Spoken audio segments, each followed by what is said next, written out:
Hi guys, this is to my vlog tayo guys. Porma tayo guys, ano guys? May porma tayo sa poste. Porma na natin yung poste. So dito guys, papakita ko sa inyo guys yung mga poste na pormahan. Ayun na guys, porma na yan guys. So yung nabuhusan namin yung Sabado guys, ito na. Ito nagpo-post na kami ng poteng yung Sabado. Nabuhusan na namin. Yan siya guys. So buhos na yan guys.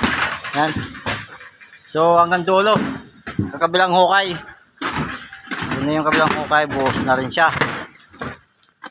So ang kasunod natin yan, na lang, forma ng yan, nabubuhusan na yung umpisa na rin pagtambak.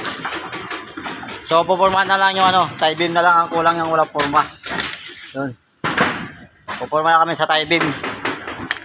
Yan siya guys, puporma na kami ng tie beam. So yun lang guys, yung nabuhos namin ng Sabado. So baklas na rin kami ng forma. Pinabaklasan na rin ng forma yung coating. So yun lang ang guys. Yun lang yung guys yung update ko ngayon sa aking video guys. Maraming salamat guys yung pagpanood guys sa aking video guys. Thank you sa inyong support guys. Maraming salamat.